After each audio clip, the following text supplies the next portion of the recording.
Hi guys, welcome to Ramty Vlogs. இன்னைக்கு நம்ம சேனல்ல வந்து ஒரு எலக்ட்ரிக் வெஹிக்கிளோட யூசர் ரிவ்யூ தான் பார்க்க வந்திருக்கோம். ஸோ எலக்ட்ரிக் வெஹிக்கிள் ஆல்ரெடி வந்து டாட்டாவில் வந்து நிறையவே வந்து வெஹிக்கிள்ஸ் நிறைய ப்ராடக்ட்ஸ் வச்சுருக்காங்க. ஸோ அதில் வந்து நம்ம இன்றைக்கி பார்க்க போகிற வெஹிக்கிள் டாடா பஞ்ச் இவி. ஸோ இந்த வண்டியை நம்ம வாங்கலாமா வேணாமான்றதை நம்ம சப்ஸ்கிரைபர்கிட்ட டீட்டெயிலாக கேட்டு தெரிஞ்சுக்கலாம். ஆல்ரெடி இப்போ வந்து டாட்டாக்கே டஃப்பாக கொடுக்குற மாதிரி இந்த எம்ஜிலையும் வெஹிக்கிள்ஸ் வந்திருக்கு. எம்ஜி வின்சர் ஒரு காமெட். அந்த இதில் இப்போ இந்த டாடா பஞ்ச் எந்த அளவுக்கு வந்து பெஸ்ட்டாக இருக்குன்றத நம்ம இன்னைக்கு இந்த வீடியோவில் கேட்டு தெரிஞ்சுப்போம். ஓகேவா, வாங்க வீடியோ கண்டினியூ பண்ணுவோம். இந்த வெஹிக்கிள் தான் வந்து நம்ம சேனலோட ஹீரோ இன்னைக்கு. ஸோ டாடா பஞ்ச் இவியோட டீட்டெயில் யூசர் ரிவ்யூ தான் பார்க்க போகிறோம். இன்னொரு பெரிய ஒரு அப்டேட் கூட என்னன்னு சொல்ல பார்த்தீங்கன்னா, நம்ம இன்னைக்கு யூசர் ரிவ்யூ கொடுக்குற சப்ஸ்கிரைபர் ஆல்ரெடி வந்து எலக்ட்ரிக் வெஹிக்கிள் தான் வச்சிருக்காரு. அது வந்து பைக் வச்சிருக்காரு. ஸோ இவங்க வந்து கோ கிரீனோட இனிஷியேட்டிவ் மாதிரி ரொம்பவே அதில் கான்சன்ட்ரேஷன் நிறைய பண்ணிட்டு இருக்காரு. ஸோ இதுக்கு பைக்கோட யூசர் ரிவ்யூ கிடையாது, காரோட யூசர் ரிவ்யூ தான். இது எந்த அளவுக்கு வந்து நம்மளுக்கு சூட்டபிளா இருக்குன்றதையும் அவர்கிட்ட நம்ம டீட்டெயிலாக கேட்டு தெரிஞ்சுப்போம். வாங்க ப்ரோ. ஹலோ. ஹாய் ப்ரோ, நல்லா இருக்கீங்களா? நல்லா இருக்கேன் bro. Super. So mister Gopinath. So இன்னைக்கு அவரு தான் வந்து இந்த வெஹிக்கிளில் என்னெல்லாம் ப்ளஸ்ஸாக ஃபீல் பண்ணுறாரு, என்னெல்லாம் மைனஸாக ஃபீல் பண்ணுறதையும் நம்மளுக்கு ஷேர் பண்ணுவார். So nice bro. So go green initiative மாதிரி நீங்கள் ஆல்ரெடி பைக்கே வச்சுருக்கீங்க. அந்த ரீசன் தான் உங்களுக்கு வந்து காருக்கு புஷ் பண்றதுக்கான காரணமா, இல்ல இது எடுக்கிறதுக்கு ஏதாச்சும் பெக்யூலர் ரீசன் ஏதாவது இருக்கா? நான் கார் ஆல்ரெடி ஒரு ஓல்டு சாண்ட்ரோ இருந்தது ப்ரோ. ஓகே. நியூ கார் எடுக்கிறதா இருந்தா எலக்ட்ரிக் கார் தான், the two and updated version அன்றனால தான் வந்து நான் வந்து வெயிட் பண்ணிட்டு இருந்தேன். நியர்லி 2 years கிட்ட வெயிட் பண்ணேன். ஸோ ஜென்ரேஷன் 1 எல்லாருக்குமே தெரியும். பீப்புள் மைண்ட்ல நிறைய திங்ஸ் இருந்தது. இது எப்படி இருக்கும், ரேஞ்ச் ரொம்ப கம்மியா இருந்தது. ரேஞ்ச் ஆங்ஸைட்டில இருந்து காரை நம்பி வாங்கலாமா வேணாமான்ற வரைக்கும் நிறைய கொஸ்டின்ஸ் இருந்தது. ஸோ அதெல்லாம் நான் ஒன்று பார்த்துட்டு இருந்தேன். So I was waiting for an updated edition. Okay ஓகேங்களா. ஸோ இது வந்து ஜென் 2. ஆமா, ஜென் 2ல வந்து ஃபர்ஸ்ட் கார் டாடா பஞ்ச் தான். இந்த பிளாட்ஃபார்மே வந்து ஈவிக்கான platform, dedicated platform. So battery கீழே இருக்கும்.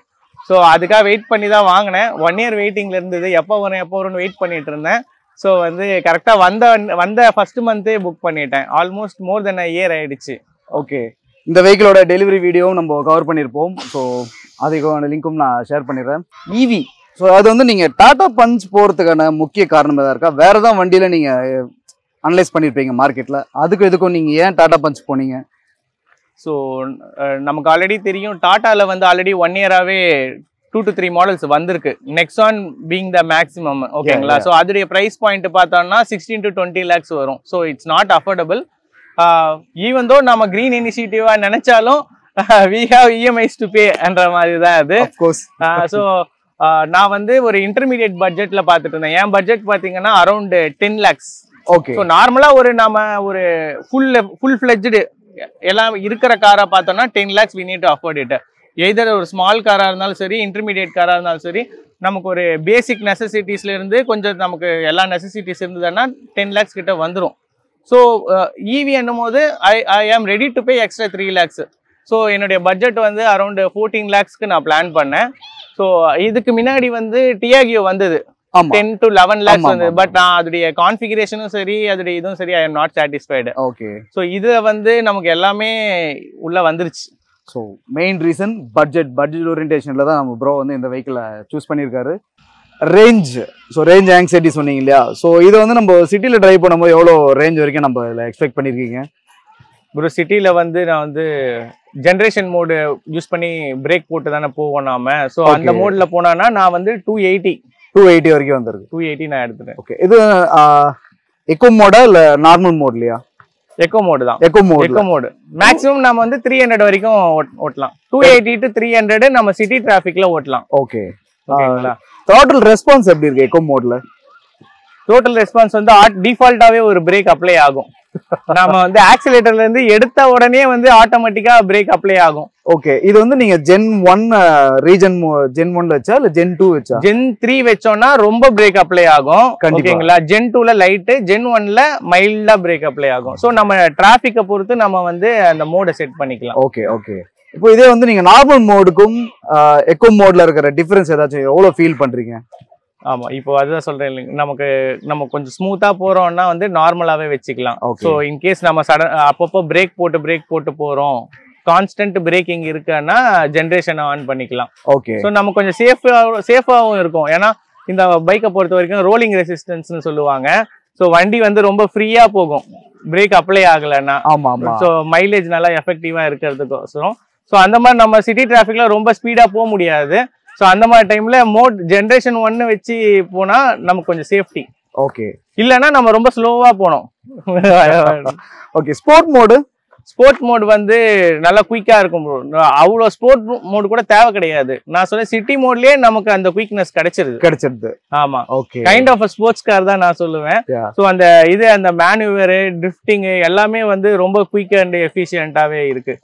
ஓகே. அதுல ஸ்போர்ட்ல எவ்வளவு ரேஞ்ச் எக்ஸ்பெக்ட் பண்ணீங்க சிட்டில? நான் வந்து ஃபுல்லா ஓட்டல, பட் ஓட்டின வரைக்கும் பாத்தீங்கன்னா அரௌண்ட் 260 நம்மளால ஓட்ட முடியும்னு நான் கெஸ் பண்றேன். 260 வரைக்கும்? 260, 250, 260 வரைக்கும் நம்ம ஓட்டலாம். ஓகே.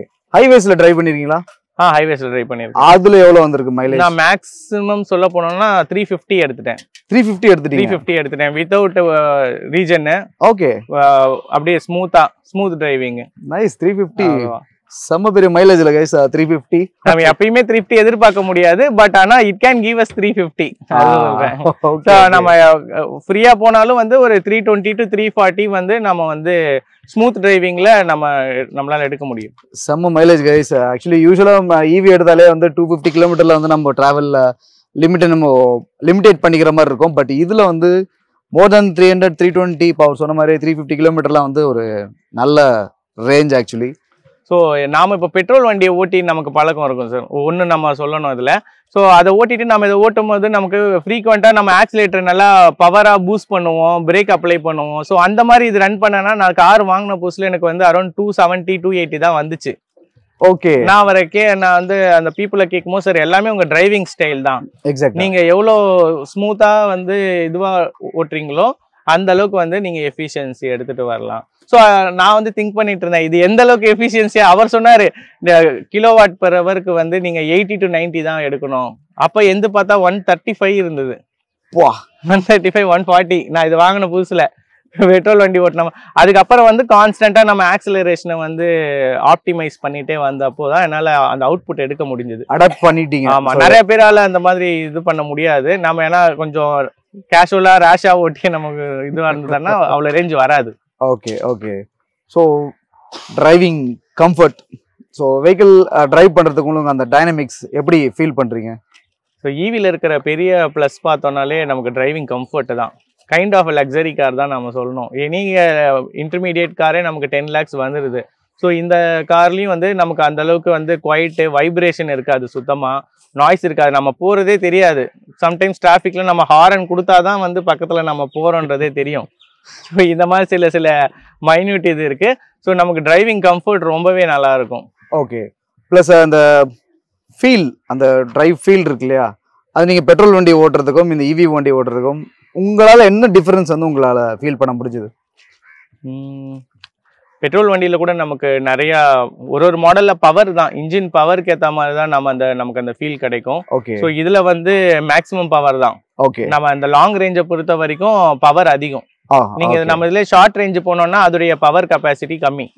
ஸோ அதுல போகும்போது நமக்கு வந்து ரொம்ப ஒரு லோ பட்ஜெட் கார் ஓட்டுற மாதிரி ஃபீல் பண்ணலாம். ஓகே. இது வந்து நமக்கு நல்ல குயிக் எஃபிஷியன்சி தான். ஹேண்ட்லிங் எப்படி இருக்கு? ஹேண்ட்லிங் நல்லாவே ரொம்பவே குயிக்கா இருக்கு. அந்த ஸ்லோ ஸ்பீட்ஸ்ல இருக்கிற ஸ்டீரிங் வெயிட்டும் நல்ல ஸ்பீட் அதிகமான ஸ்டீரிங் வெயிட் பில்ட் ஆகுது அந்த மாதிரி எல்லாம் எதுவும் கிடையாது.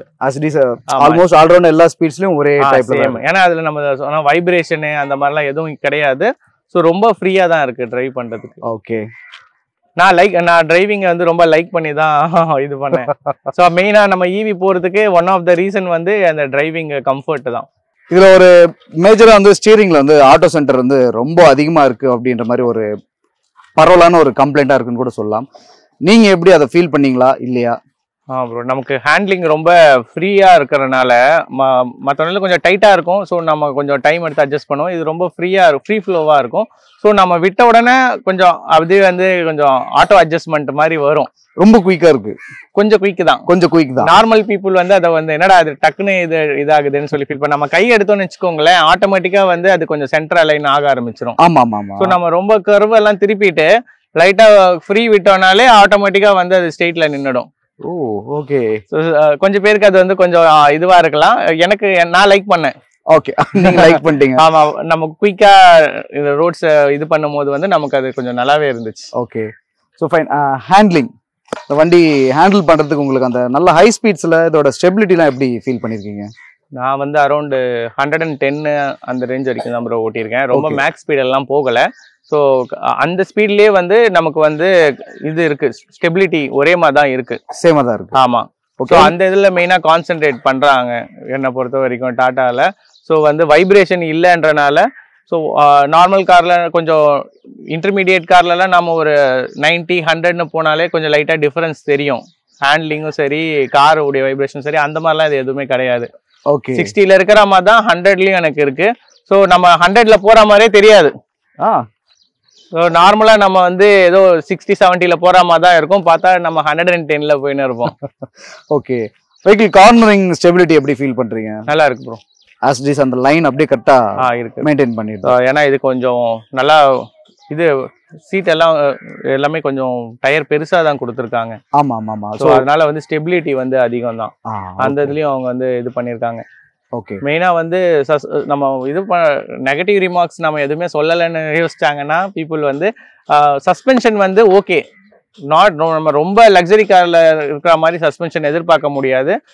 டீசென்டான சஸ்பென்ஷன் தான். ஸோ பழத்துல எகிரி குதிச்சா அந்த டிஃபரன்ஸ் உள்ள லைட்டாவே தெரியும். ரொம்ப வந்து இது பண்ண முடியாது. டாட்டால அந்த இதுல வந்து இது கரெக்டா கொடுத்துருக்கானுங்க. கொடுக்கணுமோ. ஃபைன். இன்னொன்னு, இப்போ நம்ம அந்த விண்ட் நாய்ஸ், அந்த ஆம்பியன்ட் நாய்ஸ் எல்லாம், அவுட் சைடிங் சரௌண்டிங் நாய்ஸ் எல்லாம் உள்ள எந்த லெவலுக்கு அந்த இன்சுலேட் பண்ணிருக்காங்க நீங்க ஃபீல் பண்றீங்க? 90% இன்சுலேட் பண்ணிருக்காங்க ப்ரோ.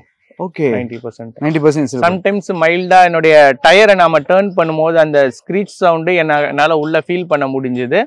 ஸோ மைல்டு சவுண்ட்ஸ் வந்து கேட்கலாமே தவிர ஆல்மோஸ்ட் மெஜாரிட்டி ஆஃப் டைம் வந்து நமக்கு நாய்ஸ் உள்ள கேட்காது. இதுல வந்து மெயினா இன்னொரு question, comfort. So 5 people travel பண்ணும்போது இருக்கிற கம்ஃபர்ட்டும் நீங்க சிங்கிளா டிரைவ் பண்ணிருக்கும் போது இருக்கிற கம்ஃபர்ட்டும் அதுல ஏதாச்சும் டிஃபரன்ஸ் இருக்கா? டிரைவிங்ல லைட்டா வந்து நமக்கு அந்த இது இருக்கும், ஃபேட்டிக். ஆமா, ஃபேட்டிக்ன்றதை விட வந்து நமக்கு கொஞ்சம் வண்டியில வந்து நம்ம குயிக்னஸ் வந்து கண்ட்ரோல் பண்றது மாதிரி தான். அது நம்ம 5 people இருந்தானா லோடு டிரைவ் மாதிரி தான். ஸோ நமக்கு அந்த டிஃபரன்ஸ் தெரியும். சிங்கிள் பீப்புள் டிரைவுக்கும் 5 people டிரைவுக்கும் லைட்டா டிஃபரன்ஸ் தெரியுது. கொஞ்சம் பவர் எக்ஸ்ட்ரா கொடுப்போம் நார்மலா. ஆனா வந்து அந்த கம்ஃபர்ட்னஸ் வந்து இருக்கு. 5 people போனாலும் கம்ஃபர்ட்னஸ் இருக்கு. ஓகே, பின்னாடி 3 பேர் அகாமடேட் பண்ண முடியுதா இல்ல கொஞ்சம் டஃபா இருக்கா? கரெக்டான இதுல இருந்தோம்னா உட்காரலாம். நம்ம சைஸ் 3 பேர் உட்காரலாம். எல்டர்ஸ் ஏறி இறங்குறதுக்கு எப்படி இருக்கு கம்ஃபர்ட்? கொஞ்சம் ஹைட் தான் காரு. நம்ம எஸ்யூவின்னு தான் சொல்றோம். ஸோ ஆப்வியஸா வந்து கொஞ்சம் ஹைட் அதிகமா தான் இருக்கு. எல்டர்ஸ் வந்து கொஞ்சம் காலை வந்து தூக்கி வச்சு உட்காந்து அட்ஜஸ்ட் பண்ற மாதிரி தான் இருக்கும். ஸோ அதுக்கு வந்து அவங்க எஸ்யூவிக்கும் ஜஸ்டிஃபை பண்ணிருக்காங்க அந்த ஹைட்டை தூக்குனனால. இதுல நம்ம எக்ஸ்டர் புது கார் இருக்கு இல்லைங்களா, அதுக்கும் இதுக்கும் பாத்தீங்கன்னா எக்ஸ்டர் வந்து நல்லா நமக்கு ஸ்ட்ரெயிட்டா இருக்கும். கேஷுவலா உட்காந்துட்டு எந்திரிக்கிற மாதிரி இருக்கும். அது வந்து எஸ்யூவி இதுல வர இது வந்து நமக்கு நல்லா தூக்கி இது பண்ணிருப்பாங்க. ஓகே, அந்த கம்ஃபர்ட் அவங்க ஏதாச்சும் கம்ப்ளைண்ட்ஸ் மாதிரி ஏதாச்சும் சொல்லிருக்காங்களா? அப்ப பேக்ல ஒரு மாதிரி ஹர்ட்டிங்கா இருக்கு, இல்ல கம்ஃபர்ட் வந்து அந்த அளவுக்கு எக்ஸ்பெக்டட் இல்ல அந்த மாதிரி? இல்ல, அந்த மாதிரி எதுவும் சொல்லல. பட் 6 feet மேல இருக்கிறவங்களுக்கு வந்து அது எந்த அளவுக்கு கம்ஃபர்ட்டா இருக்கும்னு தெரியல. So we are almost 6 இல்லைங்களா, நமக்கு வந்து கரெக்டா இருக்கு. 6.1 வரைக்கும் இருக்கும். பட் ஸ்டில் கொஞ்சம் ஹைட்டா இருக்கிறவங்களுக்கு வந்து கரெக்டா வந்து க்ளோஸ்னஸா இருக்கும் கார். ஓகே, சோ அதான் 6.2க்கு மேல இருக்கிறவங்க வந்து உள்ள உட்கார கஷ்டம். ஆமா, கரெக்டா இருக்கும் அவங்களுக்கு சுகரா. Okay, fine. அந்த ஒரு இது இருக்கு உள்ள. லைட்டிங், நைட் டிரைவிங்ல லைட்டிங் வந்து இந்த எல்இடி லைட்ஸ் எந்த அளவுக்கு வந்து ஒரு பெட்டரா நீங்க ஃபீல் பண்றீங்க? நல்லா இருக்கு. பெட்ரோல் கார்ஸை கம்பேர் பண்ணும்போது இது வந்து ரொம்பவே நல்லா இருக்கு. எல்லாமே இது வந்து மோஸ்ட்லி எல்இடி தான். ஆமா, எல்இடி ப்ரொஜெக்டர் லேம்ப்ஸ்னு தான் சொல்றாங்க. நமக்கு வந்து அடிக்குவேட் லைட் இருக்கு. ஓகே, அந்த ஆன்கமிங் டிராஃபிக் லைட்டும் இது ஓரளவுக்கு நம்மளுக்கு வந்து லைட்டிங் தெரியுது. ரொம்ப அதிகமும் கிடையாது, கம்மியும் கிடையாது. நமக்கு தேவைப்பட்ட அளவுக்கு கரெக்டா கொடுத்துருக்காங்க. மெயினா இதோட சஸ்பென்ஷன் ஃபீல், ஸோ அதை பத்தி கொஞ்சம் நீட்டா பேசுவோம். எப்படி ஃபீல் பண்றீங்க வெஹிக்கிளோட சஸ்பென்ஷனோட டியூட்டிஸ்? சஸ்பென்ஷன் வந்து ஸ்மூத்தா தான் ப்ரோ இருக்கு. நம்ம ரொம்ப இதுவா இது பண்ண முடியல. ஓகே. ஆமா. சோ இந்த பேட் ரோட்ஸ் ஹேண்ட்லிங் அதுல எப்படி உங்களுக்கு அந்த சஸ்பென்ஷனோட வர்க் இருக்கு? நமக்கு நார்மல் கார்ஸ் மாதிரி ரொம்ப ஷேக்கிங் தெரியாது. ஆனா வந்து கொஞ்சம் இந்த ஜம்பிங் அந்த மாதிரி இருக்கும்போது வந்து ரொம்ப ஸ்மூத்தாவும் இருக்காது. ஓகே. நமக்கு அது ஏறி இறங்குறது அந்த இதெல்லாம் தெரியும் ஓரளவுக்கு. பட் ஆனா அந்த பெயின்ஃபுல் ஃபீல் இருக்காது. அந்த பாடி லைட்டா லிஃப்ட் பண்ணி தான் கொடுத்துருக்காங்க இவங்க முடிஞ்ச வரைக்கும் சஸ்பென்ஷனுக்காக. ஸோ வந்து பெட்டர் தான். ஓகே. ஸோ இந்த பாட் ஹோல்ஸ்ல கிராஸ் பண்றீங்களா, அந்த நாய்ஸ் உள்ள நல்லா டமால்னு கேக்குதா இல்ல வந்து ஆஸ் இட் இஸ் நல்லா அக்செப்ட் பண்ணதா? இல்ல ப்ரோ, அந்த மாதிரி நாய்ஸ் நான் உள்ள அவ்வளோ ஃபீல் பண்ணதில்ல. Okay fine. ஸ்பீட் பிரேக்கர் ஏறும் வெஹிக்கிள் அண்டர் பாடி டச் ஆகிற மாதிரி இது தெரிஞ்சது இல்ல. தெரிஞ்சுக்கிட்டேன். ஆனா எஸ்யூவி கொஞ்சம் ஹைட் அதிகமா அந்த 185 mm கொடுத்துருக்காங்க இல்லைங்களா. நானும் கொஞ்சம் பார்த்து தான் வந்து ஏத்துறேன். புது காரனால ரொம்ப ரேஷ் ஆகுது, இது வரைக்கும் ஏத்தல. ஓகே. அது போக போக நமக்கு சஸ்பென்ஷன் கம்மியா நம்ம வெயிட் உட்காரும் இல்லைங்களா, அப்ப மேபி இது வரைக்கும் நான் வந்து எனக்கு இடிக்கல. ஓகே. ஹைவேஸ்ல எப்படி இருக்கு சஸ்பென்ஷன் ஃபீல்? ஹைவேஸ்ல நல்லாவே இருக்கு. நமக்கு அந்த இது நமக்கு அந்த ஸ்மூத்தா போற அந்த இது தெரியுது. என்ன ஸ்பீடு போனாலும் அந்த பிரேக்கிங் இது பண்ணாலும் டக்குன்னு நின்னுடும் நம்ம வண்டி. ஏன்னா இது 4 சைட்ஸும் டிஸ்க் பிரேக். ஆமா ஆமா. அதனால வந்து நம்ம எந்த டைம்ல வந்து பிரேக் அப்ளை பண்ணாலும் வித்தின் 5 to 6 செகண்ட்ஸ்ல நம்ம கண்ட்ரோல்ல நல்லா இருக்கு. ஓகே. இந்த பிரிட்ஜ் ஜாயின்ட்ஸ்ல அந்த எக்ஸ்பென்ஷன் ஜாயிண்ட் சவுண்ட் வரல டக் டக் டக், அது எப்படி உங்களுக்கு உள்ள கேக்குது? அது வந்து இருக்கு ப்ரோ. ரொம்ப ஹை இன்ட்ரூஷனா கேக்குதா? ஆமா, அவனுங்க போறதே அந்த மாதிரி தான் இது பண்றானுங்க. நம்ம வந்து போனாலும் எப்படி இருந்தாலும் அந்த இது கேட்கும் போல இருக்கு. Okay okay fine. ஏன்னா இதான் மெயின். அந்த நம்ம வண்டி பாஷா டிரைவ் பண்ணிட்டு போறோம் அப்படின்னாலும் இந்த பிரிட்ஜ் ஜாயின்ட்ஸ்ல நம்மளுக்கு வந்து கொஞ்சம் கேட்க ஆரம்பிக்கும். இருக்கு அது இருக்கு. ஸோ அந்த ஒன்ஸ் பிரிட்ஜ் ஃபினிஷ் பண்ணிட்டு நீங்க வெஹிக்கிள் செட்டில் ஆகும் இல்லையா, அந்த புஷ் எவ்வளோ டைம்ஸ் வந்து பம்ப் ஆகுது வெஹிக்கிள்? இல்ல அந்த மாதிரி அவ்வளவா இல்ல. அதுடைய இது வந்து ஏன்னா இதோடைய வெயிட் ஃபுல்லா கீழே தான் இருக்குன்றனால வந்து நமக்கு வண்டி வந்து ரொம்ப ஷேக்கிங்கோ அந்த ஜம்பிங்கோ அவ்வளவா இருக்காது. அது கரெக்டா ஸ்டெபிலிட்டி அதிகம் கம்பேரிட்டிவ்லி மற்ற கார்ஸை கம்பேர் பண்ணும்போது. ஆஸ் இட் இஸ் என்ன ரீசன்னா இது வந்து சஸ்பென்ஷன் கொஞ்சம் ஹார்டர் சைடில் கொடுத்துருப்பாங்க. ஏன்னா வெயிட்காக ஃபேர்ம் சஸ்பென்ஷன் எப்படின்னா சாஃப்ட் சஸ்பென்ஷன் இல்லாமல் கொஞ்சம் ஃபேர்மான சஸ்பென்ஷன் தான் இதில் பண்ணியிருக்காங்க. அதனால உங்களுக்கு அந்த ஃபீல். சரி, இது ஆஸ் எ யூஸராக நீங்கள் எக்ஸ்பீரியன்ஸ் பண்ணும்போது எப்படி இருக்குன்ட்டு கேட்கணும் தான் இருந்தேன். ஓகே. இன்னொரு question, charging. So charging time எப்படி எவ்வளோ இது இருக்குது? நீங்கள் எந்த டைப் ஆஃப் சார்ஜர் யூஸ் பண்ணுறீங்க? ஹோம் சார்ஜிங்கா இல்லை வந்து ரெகுலர் 15 amp சாக்கெட் யூஸ் பண்ணுறீங்களா? அதை பற்றி கொஞ்சம் ஷேர் பண்ணுங்க. வீட்டில் வந்து நம்ம ஸ்லோ சார்ஜர் தான் யூஸ் பண்ணுறோம். ஸ்லோ சார்ஜர் யூஸ் பண்ணனா நான் வந்து 90% சார்ஜ் பண்ணனா 10%ல மோஸ்ட்லி சார்ஜ் போடுவேன். 10-15%ல நியர் டு 14 hours ஆகிடும். 14 hours ஆகிடும். ஆமாம். 0 to 100 அவங்க சொல்கிறது 15 hours. 15 hours. ஓகே. அந்த ஒரு அடிஷனல் 10% இது மட்டும். ஸோ ஃபாஸ்ட் சார்ஜிங்னா 1 hourல பண்ணிடுறாங்க இல்லையா? ஆமாம். 1 hourல 50 minutes சொல்றாங்க. 1 hour நம்ம வச்சுக்கலாம். நீங்க ஃபாஸ்ட் சார்ஜ் ஏதாச்சும் பண்ணிருக்கீங்களா? இது வரைக்கும் பண்ணல. எல்லாமே அரௌண்ட் ஒரு 300 kilometersக்குள்ளேயே தான் போயிட்டு வந்திருக்கேன். அதுக்கு மேல இன்னும் போகல. Okay okay. ஏன்னா ஆக்சுவலி அதுல இன்னொரு சேயிங் இருக்கு. 4 ரெகுலர் சார்ஜிங் பண்ணீங்கன்னா ஒரு ஃபாஸ்ட் சார்ஜிங் பண்ணலாம். உங்க பேட்டரிக்கு வந்து டீஜெனரேஷனுக்கான இதுல வந்து பிரச்சனை வராது. ஓகே. அந்த ஒரு இந்த ஒரு தம் ரூலை நீங்க ஃபாலோ பண்ண. அது மெயினா அந்த ஒரு பர்பஸ்க்காகவே வந்து பேட்டரி வந்து இதாக கூடாது, அதனாலே ஃபாஸ்ட் சார்ஜிங்ன்ற ஆப்ஷனை நான் மோஸ்ட்லி திங்க் பண்ணல. நம்ம லாங் போனோம்னு நினைச்சுக்கோங்களேன், அப்ப கண்டிப்பா ஃபாஸ்ட் சார்ஜிங் தான் போட்டாகணும். எக்ஸாக்ட்டா ஒரு வாட்டியாவது. ஆமா. வெளியில எங்க சார்ஜ் பண்ணிருக்கீங்களா வெஹிக்கிள்? இது வரைக்கும் பண்ணல ப்ரோ. இது வரைக்கும் பண்ணல. ஆனா இருக்கு, லாங் ட்ரிப் போகும்போது நமக்கு அவங்களே காட்டுறாங்க எங்கெங்க இருக்கு, அதோட அவைலபிலிட்டி கூட காட்டும். ஃப்ரீயா இருக்கா இல்ல வந்து ஆக்குபைடா இருக்கான்றது வரைக்கும் காட்டுறாங்க. ஃபைன். அதெல்லாம் உங்களுக்கு மொபைல் ஆப் மாதிரி ஆப்ல இருக்கு கொடுத்துறாங்க. Okay fine. ஏதாவது ட்ரிப்பு போறோம்னா வந்து நம்ம பெங்களூர் போறோம்னா நம்ம அதுல வழியில எங்கெங்கெல்லாம் வந்து சார்ஜர் இருக்கு அதோட அவைலபிலிட்டி அவங்களே காட்டுவாங்க. நம்ம அதுக்கேற்ற மாதிரி ட்ரிப்பு பிளான் பண்ணிக்கிற மாதிரி செட் பண்ணி கொடுத்துருக்காங்க. நைஸ். பட் நம்ம அந்த இதோட வந்து நாம அந்த பயம் இல்லாம போக ஆரம்பிக்கணும். சார்ஜ் எட்ஜ்ல டிரைவ் பண்ணிருக்கீங்களா? ஆல்மோஸ்ட் எண்ட் ஸ்டேஜ்ல அந்த மாதிரி டிரைவ் பண்ணிருக்கீங்களா? 2 times டிரைவ் பண்ணிருக்கேன் ப்ரோ. 2 times. ஒரு வாட்டி வந்து till 4% வரைக்கும் ஓட்டினேன். 4? ஆமா. இன்னொரு வாட்டி வந்து 0% வரைக்கும் எடுத்துட்டு வந்தேன். கரெக்டா எங்க வீட்டுக்கிட்ட 1% ஆல்மோஸ்ட் எங்க வீடு. கரெக்டா என் வாசலுக்கு வரேன், அது 0 ஆகி ஆஃப் ஆயிடுச்சு. ஐயோ. சம்டைம்ஸ் சொல்லுவாங்க கொஞ்சம் தூரம் அதிகமா போகும். இப்ப என்னுடைய ரிவோல்ட் பைக் பாத்தீங்கன்னா வந்து 140 சொல்லுவாங்க. 150க்கு 140 தான் அவங்க கொடுத்துருப்பாங்க. சோ அந்த 10 kilometersன்றது வந்து நமக்கு எக்ஸஸ். ஆமா. In case of emergency use தான். நானும் இதுல ஏதாவது எமர்ஜென்சி யூஸ்க்கு ஏதாவது கொடுத்துருப்பாங்களோன்னு ஏன்னா தெரியாது, நாம ஓட்டினாதான் நமக்கு தெரியும் அது எப்படி வந்து இது இருக்குன்னு சொல்லிட்டு. கரெக்டா 0க்கு வந்து ஆஃப் ஆயிடுச்சு. வா லக்கி. அப்புறம் நீங்க எப்படி சார்ஜிங் அது ஜஸ்ட் அந்த கேபிள் புல் பண்ணி சார்ஜ் போட்டு லைட்டா காரை வந்து இப்போ ஓரமா தள்ளி அட்ஜஸ்ட் பண்ணி லைட்டா சார்ஜ் வச்சுட்டேன். இல்லன்னா வந்து மாட்டிருப்பேன். ஓகே. இதுல இன்னொரு क्वेश्चन என்னன்னா, இப்போ ஆல்மோஸ்ட் நீங்க ட்ரெயின் ஸ்டேஜ்ல டிரைவ் பண்ணிருக்கீங்க இல்லையா, இதோட ரெஸ்பான்ஸ் எப்படி இருக்கு? ஏசி பவர்லாம் இருக்கா, இல்ல அதெல்லாம் கட் ஆயிடுச்சு, மல்டிமீடியா ப்ளே ஆகாது, அந்த மாதிரி ஏதாச்சும் லிட்டிகேஷன்ஸ் வச்சிருக்காங்களா? இருக்கு. டாடா கார்ஸ்ல வந்து 10% வந்த உடனே வந்து அதோடைய இதை வந்து கம்மி பண்ண ஆரம்பிச்சிருவாங்க ஆட்டோமேட்டிக்கா. 10%ல வந்து நமக்கு வந்து ஸ்பீடு கண்ட்ரோல் ஆகும். ஓகேங்களா, மெசேஜ் வரும், அலாரம் அடிக்கும். ஓகேங்களா. ஆஃப்டர் 5% வந்து ரொம்பவே லிமிட்டட் ஆயிடும். ஏசி ஒர்க் ஆகாது. 40 to 50 தான் போகும். ஸ்பீடு அவ்வளவுதான், ஸ்லோவா தான் போகும் என்ன நினைச்சாலும். அந்த இதுல நமக்கு வந்து கொஞ்சம் ரேஞ்சு கொடுக்கறதுக்காக அவங்க அந்த மாதிரி ஆப்டிமைஸ் பண்ணிருக்காங்க. அது நல்ல விஷயம் தான் அது. நைஸ். அடுத்த பிக்கர் क्वेश्चन எல்லாருக்குமே டாடா வெஹிக்கிள்னா நிறைய பேர் காமனா வந்து பயப்படுற விஷயம் சர்வீஸ். ஸோ அவங்க அதை கொஞ்சம் ரெக்டிஃபை பண்ணாங்கன்னா இன்னும் கொஞ்சம் பெட்டரா இருக்கும்னு சொல்லுவாங்க. நீங்க எப்படி ஃபீல் பண்ணிருக்கீங்க உங்க வெஹிக்கிள் சர்வீஸோட இதெல்லாமே? கண்டிப்பா ப்ரோ, அது வந்து ஒரு இதுதான். டாட்டால வந்து இவ்வளோ அடிஷ்னல் நல்ல விஷயம் இருக்கும் போது அது ஒரு பிளாக் ஸ்பாட் இருக்கதான் செய்யுது அதுல. ஓகே. எதா இருந்தாலும் ஸோ அவங்க வந்து கொஞ்சம் அந்த கஸ்டமர் சர்வீஸை இம்ப்ரூவ் பண்ணணும். நமக்கு ரெஸ்பான்ஸ் கொடுக்கறதா இருந்தாலும் சரி, நம்மளுடைய இன்புட் வாங்குறதா இருந்தாலும் சரி, நம்ம ஒரு 10 ப்ராப்ளம் சொன்னோம்னா அவங்க வந்து அதுல ஒரு 5-6 தான் வந்து கரெக்டா அதுல ஹேண்டில் பண்ணுவாங்க. அதை வந்து நம்ம ரிப்பீட்டடா அவங்க கிட்ட இது பண்ணணும். அந்த மாதிரி ஆயிடுச்சு. சோ சிலது வந்து அவங்களுக்கே தெரியல. நாலேஜ் எஃபிஷியன்சியும் இருக்கு ஈவிஸை பொறுத்த வரைக்கும். நான்லாம் போய் காரை போய் விட்டேன்னா ஒரு 1 வீக்ல இருந்து 10 days வச்சுக்கிறாங்க. 10 days வச்சு? ஆமா சார், எதுவாதான் நாங்க அதை பார்த்து டெஸ்ட் பண்ணி தான் சார் சொல்லணும்னுறாங்க பிளண்டா. ஓகே.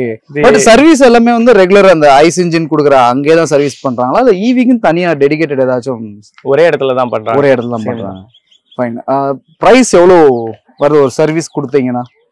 ஆக்சுவலா நான் திங்க் பண்ணேன் வந்து ஈவி அண்ணா வந்து சர்வீஸ் காஸ்ட் வராதுன்ற மாதிரி திங்க் பண்ணேன். ஏன்னா வந்து அதுல மூவிங் பார்ட்ஸ் எதுவும் இல்லைன்னு சொல்லுவாங்க. ஆனா வந்து இதுல பொறுத்த வரைக்கும் எனக்கு ஃபர்ஸ்ட் சர்வீஸ்ல வந்து பெருசா வரல. 1 monthல விட்டனால செகண்ட் சர்வீஸ்க்கு 5000 போட்டுட்டாங்க. 5000? ஆமா. அந்த லூப்ரிகேஷனு, அந்த பேட்டரியில இருக்கிற கூலிங் சிஸ்டம், அந்த மாதிரி கன்சூமபிள்ஸே வந்துருச்சு நமக்கு. Okay okay. அதனால வந்து நான் கூட கேட்டேன், என்ன இது செகண்ட் சர்வீஸ் ஒண்ணுமே இல்லையே, நான் ஓட்டவே இல்லை நானு. அதுக்குள்ள சார் இது வந்து ஸ்டாண்டர்டா வர்றதுதான், இதெல்லாம் நாங்க வந்து மாத்தி தான் இது பண்ணுவோம்னுட்டு. ஓகே. ஸோ சர்வீஸ் காஸ்ட் வந்து ஆல்மோஸ்ட் நம்ம பெட்ரோல் கிட்ட எடுத்துட்டு வந்துடுறாங்க. அந்த அளவுக்கு இல்லைனாலும் ஓரளவுக்கு வந்துருது. நீங்க மேனுவல்ல செக் பண்ணீங்களா? இந்த கிலோமீட்டருக்கு இந்த இதெல்லாம் பண்ணணும் அந்த மாதிரி ஏதாச்சும் கிராஸ் செக் பண்ணி பாத்தீங்களா? இல்ல, அவங்க அந்த மாதிரி வச்சிருக்காங்க. நான் என் சைட்ல இருந்து செக் பண்ணல. இப்போ அந்த மேனுவல் புக்கே பார்க்க வேணான்றாங்க, எல்லாமே கம்ப்யூட்டர் ஆயிடுச்சு. அதனால வந்து ஆட்டோமேட்டிக்கா அதெல்லாம் வந்துடும் சார், நீங்க எதுவும் பார்க்க வேணான்ற அளவுக்கு மேனுவல் புக்கே யூஸ் பண்ண தேவையில்லைன்ற மாதிரி சொல்லிட்டாங்க. இப்போ வெஹிக்கிளோட இன்டீரியர், வண்டியோட ஏசி பெர்ஃபார்மன்ஸ்லாம் எப்படி ஃபீல் பண்றீங்க நீங்க? ஏசி நல்லா தான் ப்ரோ இருக்கு. ஓகே. ஆமா, ஒரே ஒரு டிஸ்அட்வான்டேஜ் என்னன்னா இது வரும்போது பின்னாடி ரியர் ஏசி வெண்ட் கிடையாது இருக்கு. அது ஒரு டிஸ்அட்வான்டேஜ். பின்னாடி இருக்கிறவங்க வந்து ஏசி நல்லா வைங்கன்னுவாங்க இனிஷியலா போகும்போது. ஏன்னா நம்ம மோஸ்ட்லி ஹாட் சம்மர்ல தான் நம்ம இது பண்ணுவோன்ற போது அவங்க உள்ள உட்காரும் போதே வந்து ஃபீல் பண்ணுவாங்க இல்லையா. சோ அந்த மாதிரி நம்ம போட்டு அது வந்து ஃபுல் கூலிங் ஆகிறதுக்கு ஒரு 10 minutesன்ற மாதிரி ஆயிடுது. பட் அது ஒன் செட்டில் ஆனதுக்கு அப்புறம் திருப்பி அந்த எஃபெக்ட் ஒன்றும் தெரியாது. ஃபைன். சவுண்ட் சிஸ்டம், மல்டிமீடியா, அதோட பிளே எல்லாம் எப்படி இருக்கு? நல்லாவே இருக்கு.